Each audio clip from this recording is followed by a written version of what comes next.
Find the asymptotes of the functions.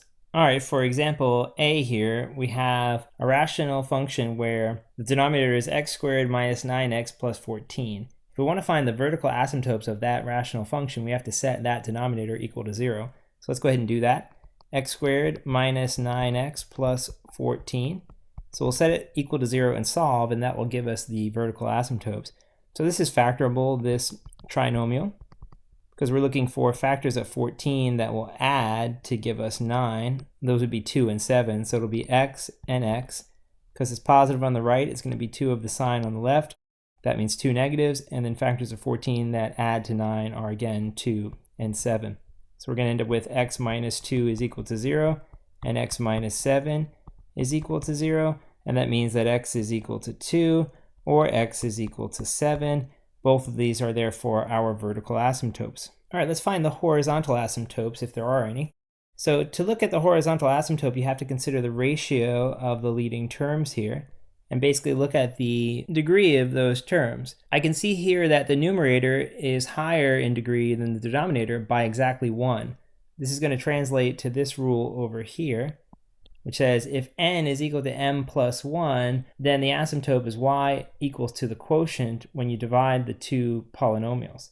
Now, this isn't technically going to be a horizontal asymptote then. It's going to be something called an oblique asymptote. So we'll put a little star next to this and say, hey, this is actually an oblique or slant asymptote. All right, let's go ahead and do that. We have to do some long division then to find this oblique asymptote. So I'm going to write this up here first as the oblique asymptote. This is what we're going to be trying to find.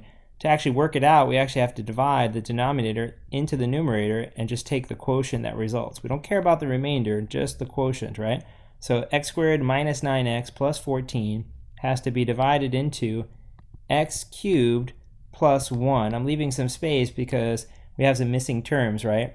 We have 0x squared and 0x here, so I'm going to say plus 0x squared plus 0x, just to kind of fill in the missing terms. All right, so what do I have to multiply this guy by to make it look exactly like that guy? Well, I'll multiply by x, right? So if I multiply by x, I have x times x squared to give me x cubed, then x times negative 9 to give me negative 9x squared, and then x times 14 to give me a positive 14x.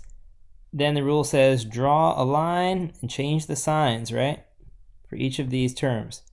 All right, the x cubes will cancel out, and I'll be left with 9x squared minus 14x plus 1. All right, I need to continue because we still have the same degree for this and this. All right, so what do I have to do to make those two leading terms look exactly the same? Well, I have to multiply by plus 9. And if I do 9 times x squared, I'll get 9x squared. And 9 times negative 9 is going to give me negative 81x. And 9 times 14 is going to give me positive 126, right? Then the rule says draw the line and change the signs. And then here my 9x squareds will cancel out. The difference between 14 and 81 is like positive 67, right?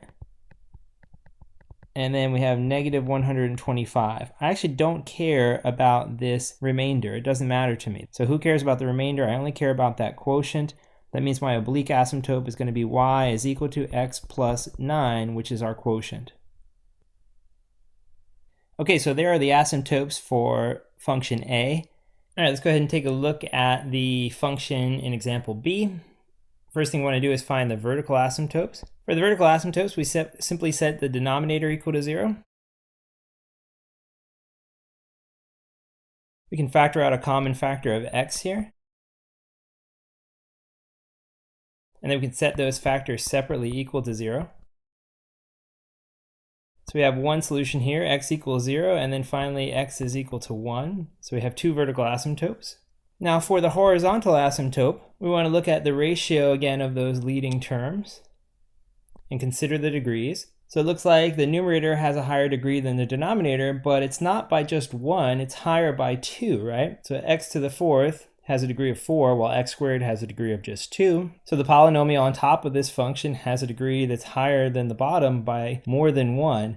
Whenever that happens, there's no horizontal asymptote. So whenever the numerator is greater than the denominator by more than 1, there's no horizontal asymptote. So for the horizontal asymptote, we're just going to say there is none, or there is no horizontal asymptote.